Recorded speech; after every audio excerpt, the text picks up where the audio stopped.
अच्छा भाई, तो हमने कहा है कि हम आज ऑटोमेशन टास्क देख रहे हैं कि टास्क को ऑटोमेट किया जा सकता है, जिसकी एक एग्जांपल है जी। आप कुछ एक लाइब्रेरी है पाइथन में पाइवन ऑटो के नाम से, जिसके ज़रिए आप विंडो के टास्क को ऑटोमेट कर सकते हैं। इस टास्क से मुराद कोई भी विंडोज़ का काम है, कोई भी विंडोज़ का काम। आप फायर एक्सप्लोरर खोलें, उसमें से कॉपीज करें फाइल्स को, उनको रीनेम करें, उनको कहीं पे उठा के रख दें। आप एक फाइल लें, उसको किसी स्पेसिफिक वेबसाइट के ऊपर अपलोड कर दें। आप कोई फाइल लें, उसमें से टेक्स्ट निकालें और उसका स्टेटस बना के अपने फेसबुक के ऊपर लगा दें। कोई भी काम है वो इस ऑटोमेशन में आता है, ठीक है। और ये चल नहीं रहा अभी फिलहाल। ना, अच्छा, आपका नेट ही नहीं अच्छे वाला। हाँ नहीं अच्छे वाला, यूट्यूब खराब हो गया मुझे तो लगता है। सारी बाकी तो लोड होगी, प्लेयर का मसला होगा।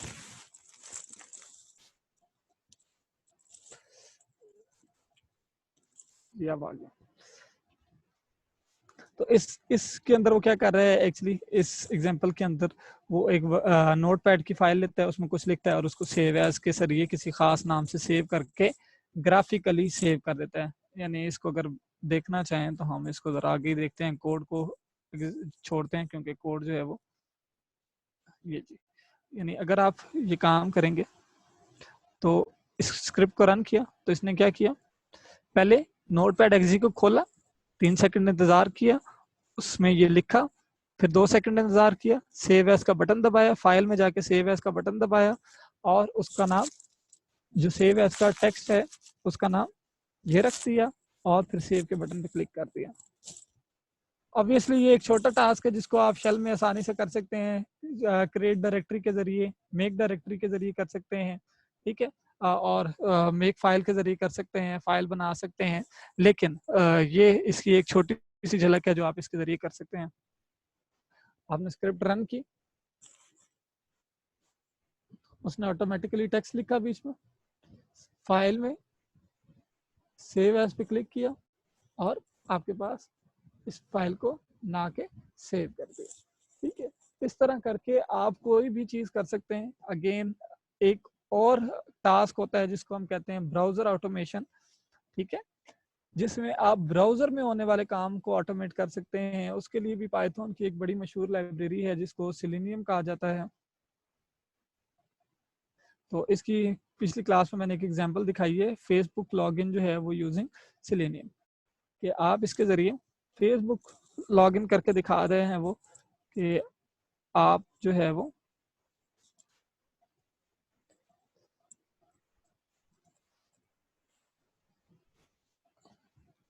इसको इंपोर्ट करेंगे और जल्दी से मैं यहाँ पे ले जाके कोड ही आपको एक्सप्लेन कर देता हूँ। क्या किया, वेब ड्राइवर के जरिए फायरफॉक्स को ओपन किया, फायरफॉक्स के जरिए स्पेसिफिक यूआरएल पे गए, स्पेसिफिक यूआरएल में हमने जाके एक्चुअली क्या करना होता है, ईमेल और पासवर्ड ही देना होता है और उसके जरिए हम अपनी आईडी में लॉगिन कर लेते हैं। तो इसने क्या किया, उसका एक्स पाथ निकाल लिया है जो हमारे पास उस वेब पेज के ऊपर मौजूद इनपुट ईमेल की है और जो इनपुट पासवर्ड की है, उन दोनों का, और तीसरा बटन भी जो हमने क्लिक करना है, तीनों को उसने निकाला और तीनों के एलिमेंट में ये स्पेसिफिक वैल्यूज दे दी सेंड कीज के जरिए। और इसको भी अभी आगे चलाते हैं और फिर उस लॉग इन के बटन को जो है वो प्रेस कर दिया। अब अगर आप इसे रन करेंगे तो आप ये देखेंगे कि उसने ब्राउजर खोला, facebook.com पे गया, ईमेल टाइप किया, पासवर्ड टाइप किया और लॉगिन के बटन पे क्लिक कर दिया। क्योंकि ये अकाउंट एग्जिस्ट नहीं करता, उसने डेमो के तौर पे दिखाया, इसलिए ये लॉगिन नहीं हुआ। तो इस तरीके से आप अपना ब्राउजर के टास्क को ऑटोमेट कर सकते हैं। इसी ऑटोमेटेड बॉट से बचने के लिए कैप्चा वगैरह जैसी चीजें जो हैं वो यूज होती हैं। जो पाइथन में इसकी लाइब्रेरी है जो वेब स्क्रैपिंग है, उसका नाम BS4 है, बड़ी मशहूर लाइब्रेरी है, उसके जरिए किया जा सकता है। नोड में, नोड जेएस में हमने शायद पहले भी जिक्र किया, पपेटियर नाम की एक लाइब्रेरी है जिसके जरिए बहुत सारे ऑटोमेशन टास्क कर सकते हैं। उसके जरिए आप जेएस को यूज करके ऑटोमेशन कर सकते हैं। इसी तरह सच जी, जी जी सर इसको हम पूरे प्रोजेक्ट पे भी अप्लाई कर सकते हैं? पूरे प्रोजेक्ट को ऑटोमेट करके क्या करना है, कैसे करोगे ऑटोमेट, और क्यों करना है? नहीं सर, जो वैसे एक अच्छा वे बन जाता है वो।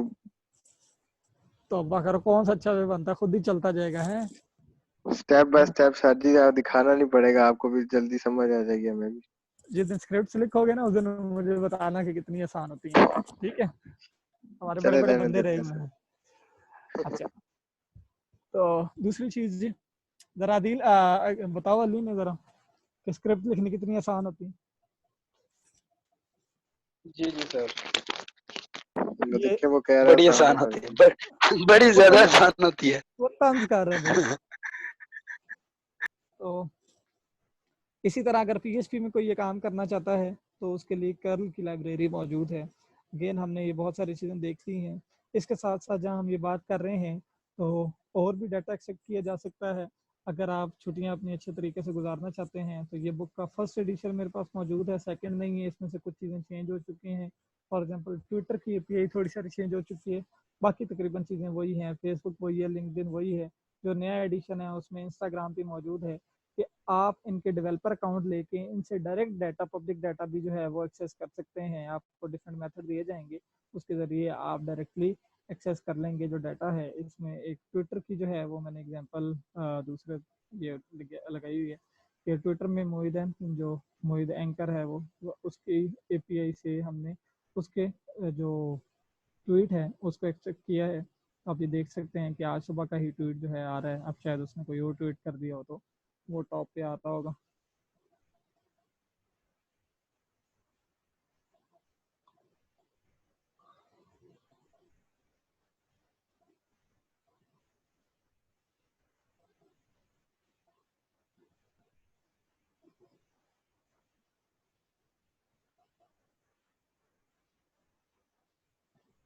तो जी 30 अप्रैल 9:38 पहले सुबह 8 बजे का कोई था और अब 9:38 वाला कोई आ रहा है जी, तो वो उसने किया हुआ है 2020 का, जिसकी आईडी ये है। और इसने अपने ट्वीट में लिखा क्या है जी, इसने अपने ट्वीट में लिखा है जी, ऋषि कपूर ऑफ बॉबी हम दोनों एक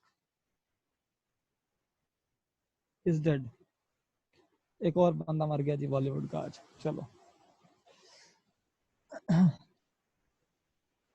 तो इस तरीके से आप जो है इन एपीआईज को यूज करके डायरेक्टली डाटा भी निकाल सकते हैं जो मौजूद हैं। फॉर एग्जांपल फेसबुक की भी डेवलपर एपीआई मौजूद है, ट्विटर की मौजूद है, इंस्टाग्राम की मौजूद है, लिंक्डइन की मौजूद है। आप इनको यूज करके, लेकिन अगेन इनका अकाउंट एकदम नहीं मिल जाता। इनके लिए आपको कुछ थोड़ा लंबा प्रोसीजर है, कुछ के लिए 1 हफ्ता लग सकता है, कुछ डायरेक्ट भी हो शायद बीच में। लेकिन आपको 1 हफ्ता, 1.5 हफ्ता, 2 हफ्ते भी लग सकते हैं डेवलपर अकाउंट देने के लिए, क्योंकि वो इसे अप्रूव करेंगे तभी आपको ये अकाउंट मिलेगा। आप रीज़न बताएंगे कि आप अकाउंट क्यों लेना चाहते हैं, उसके बेसिस के ऊपर आपको ये अकाउंट जो है वो मिलेगा। तो आपके पास हम ये बात कर रहे हैं जी कि इसके ज़रिए वेब स्क्रैपिंग की जा सकती है। अगेन स्क्रिप्ट के ज़रिए वेब स्क्रैपिंग की जा सकती है। और सबसे आसान लेकिन ऐसा तरीका जिसको तकरीबन कोई भी यूज़ कर सकता है वो ये है कि आप स्क्रैपिंग टूल इस्तेमाल करें। आप स्क्रैपिंग करते क्यों हैं? जैसे हमने कल बहुत सारी पर्सनल रीजन डिस्कस की थी। मार्केट रिसर्च करने के लिए करते हैं, डिफरेंट जगहों से कॉन्टेक्ट इन्फॉर्मेशन निकालने के लिए करते हैं। स्टैक ओवरफ्लो के ऊपर सोल्यूशन सर्च किए जा सकते हैं। ये हमने देखा था कि जॉब्स मल्टीपल जगहों से इकट्ठी की जा सकती हैं, ये कैंडिडेट्स इसी के कन्वर्सली इकट्ठे किए जा सकते हैं। प्राइसेस को मल्टीपल जगहों से ट्रैक किया जा सकता है, जिसकी ट्रेवागो में हमने एक एग्जांपल भी देखी थी। एक टूल जो हमने अपने स्टूडेंट टाइम में यूज़ किया था दैट वाज इम्पोर्ट आयो। आप इसको यूज़ कर सकते हैं, अच्छा टूल है। ये वेबसाइट है जी।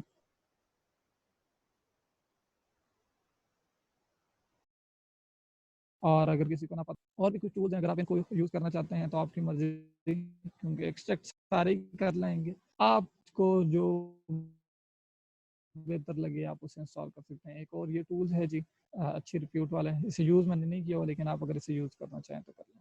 सबसे बेहतर जो आज की एग्जांपल के लिए मुझे लगा है वो ये है कि आप इस वेब स्क्रैपर आयो को यूज़ कर